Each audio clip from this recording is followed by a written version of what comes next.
সাথে মিশছি, শিক্ষার্থীরা আলহামদুলিল্লাহ ভালো রেসপন্স করছে। বিশেষত নারী শিক্ষার্থীরা বেশ ভালো রেসপন্স করেছে এখন পর্যন্ত। আমরা আমাদের প্রচারণা চালিয়ে নিয়ে যাচ্ছি।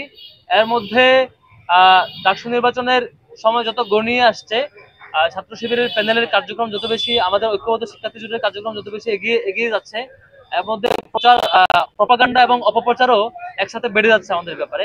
আপনারা সেটি লক্ষ্য করেছেন। এবং বেশ কয়েকদিন ধরে আমাদের বিভিন্ন প্রার্থীরা বিভিন্ন টক শো কিংবা কোথাও কথা বললে, অথবা অন্যান্য আয়োজনগুলোতে তাদেরকে, যারা তাদেরকে হুমকি মনে করছেন, প্রতিদ্বন্দ্বী ৭১ এবং পরবর্তী ২৪ সংক্রান্ত ইস্যুতে বলেছে ৭১ এবং ২৪কে মুখোমুখি যারা দাঁড় করাতে চায় তাদের বিরুদ্ধে আমাদের স্ট্যান্ড, আমাদের প্রতিবাদ আমরা সেই আমাদের প্রোগ্রামের সময় আমরা ক্লিয়ার করেছি। এবং এবং এটাও ক্লিয়ার করেছি, বেশ কয়েকটি পক্ষ তাদের বিচ্ছিন্নতার কারণে, জনবিচ্ছিন্নতার কারণে নিজেদের কোনো এজেন্ডা না পেয়ে, শিক্ষার্থীদের কাছে প্রকাশ করবার মতো নিজেদের কোনো ইতিবাচক কার্যক্রম না পেয়ে, কোনো এজেন্ডা না পেয়ে, তাদের একটা এজেন্ডা হয়ে দাঁড়িয়েছে যে সকাল বিকাল সন্ধ্যা সবসময় ছাত্র শিবিরের ব্যাপারে সমালোচনা করা, সকাল বিকাল সন্ধ্যা সেই আওয়ামী ন্যারেটিভ নিয়ে, পুরনো এজেন্ডা নিয়ে নিজেদের এখানে টিকাদারি করা। মুক্তিযুদ্ধ এদেশের সবার, ৭১-এর মুক্তিযুদ্ধ এদেশের মানচিত্র, এদেশের সংস্কৃতি হয় নাই সেটিকে টিকাদারি করবার জন্য। একটি নির্দিষ্ট পক্ষকে দায়িত্ব দেওয়া হয় নাই সেটিকে তাদের মতো করে, তাদের মতো করে মুজিববাদী বয়ানে সেটি হাজির করবার জন্য। ৭১ এই বাংলাদেশের সকল নাগরিকের স্বাধীনতা, এই বাংলাদেশের সকল নাগরিকের, প্রত্যেকে এটিকে ওন করে এবং ধারণ করে। এখন ২৪ ৭১-এর এক্সটেন্ডেড রূপ।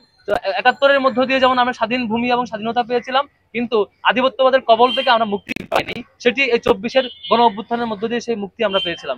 বারবার আমরা ক্লিয়ার করেছি, এখনো যারা শিক্ষার্থী বিচ্ছিন্নতার রূপ ঢাকতে না পেরে, তাদের এজেন্ডা শূন্যতার রূপ ঢাকতে না পেরে আরো সেই পুরনো আলাপগুলো সামনে এনে মনে করছেন তারা শিক্ষার্থীদের অনেক কল্যাণ করবেন। ঢাকা বিশ্ববিদ্যালয়ের শিক্ষার্থী যথেষ্ট ম্যাচিউর, এগুলো নিয়ে খুব বেশি শিক্ষার্থীরা জানেন যে আপনাদের আর কোনো শিক্ষার্থীদের কল্যাণমূলক কর্মসূচি না থাকার কারণে, আপনাদের দলীয় এজেন্ডার শূন্যতার কারণে, কিংবা আওয়ামী লীগকে দীর্ঘদিন ধরে ইম্পাওয়ার করার যে অপরাধ ছিল, আওয়ামী লীগের ক্রস ফায়ার, আওয়ামী লীগের হত্যাকাণ্ড, আওয়ামী লীগের গুম, আওয়ামী লীগের আয়নাগর, সেগুলোকে ইম্পাওয়ার করে ২০১৩ সাল পরবর্তী ১৪ সালের ইলেকশনের ১০০ শতাধিক আসনে বিনা প্রতিদ্বন্দ্বিতায় নির্বাচিত হয়ে যাওয়ার পরে, যখন সারা দেশের ছাত্রদল, শিবির, বিএনপি, জামাত এবং অন্যান্য দলগুলো মিলে আন্দোলন পরিচালনা করেছিল, ছাত্র শিবিরের যখন শতাধিক লোক বারবার শতাধিক লোককে জীবন দিতে হয়েছে এবং লক্ষাধিক মামলা বহন করতে হয়েছে, তখন সে আন্দোলনকে যারা ক্রিমিনালাইজ করেছিল, সেই সেই ক্রিমিনালাইজ হওয়ার কারণে আওয়ামী লীগ পরবর্তীতে ইম্পাওয়ার্ড হয়েছে।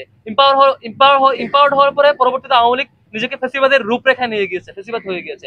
এই সেই অপরাধে আপনারা, যারা আওয়ামী লীগকে ইম্পাওয়ার করেছিল, তারা এই দায় কখনো এড়াইতে পারে না যে ২৪-এ যে হাজার হাজার শিক্ষার্থী, হাজার হাজার মানুষকে শহীদ হতে হলো, তাই মূলত সেই সময় আওয়ামী লীগকে ইম্পাওয়ার যারা করেছে তাদের উপর দায় বর্তায়। সেই অপরাধকে ঢাকবার জন্য আর কোনো ইস্যু না পেয়ে সেই ছাত্র শিবির নিয়ে মিথ্যাচার করে যাচ্ছেন। এটি নিয়ে আমরা বিচলিত নয়, শিক্ষার্থীরা এটির জবাব ৯ সেপ্টেম্বর দেবে ইনশাল্লাহ। দ্বিতীয়ত, আজকে আপনারা একটি সংবাদ দেখেছেন আমার ব্যাপারে, কোনো একজন রিড করেছেন, এটা খুব ভালো সংবাদ। আমি দেখে ওয়েলকাম করেছি যে অন্তত এটুকু ভালো, বেশ কয়েকটি দল দুদিন ধরে সাদিক ভাইকে নিয়ে বিভিন্ন ভিডিও এডিট করে, ছবি এডিট করে, নানা অপপ্রচার এবং প্রপাগান্ডার চাইতে অন্তত কোর্টে গিয়েছেন, এটা খুবই ভালো। আমি আপনাকে ওয়েলকাম করছি। আপনি যিনি কোর্টে রিড করেছেন আমার প্রার্থিতা চ্যালেঞ্জ করে প্রার্থিতা বাতিলের জন্য, আপনাকে ওয়েলকাম। এই ধরনের রিড এবং এই ধরনের যে আয়োজনগুলো করেছে, এটা সবচেয়ে ভালো হতো আরো আগে করতে আর কি, ৭ দিন আগে করে, ইলেকশন আগ মুহূর্তে করে। কেন যেন আমি জানি না কেন করেছে, করতে পারতেন। এবং আইনি প্রক্রিয়া যাওয়াটা আমরা ইতিবাচক ভাবে দেখছি এবং তাকে আমাদের ধন্যবাদ জানাচ্ছি।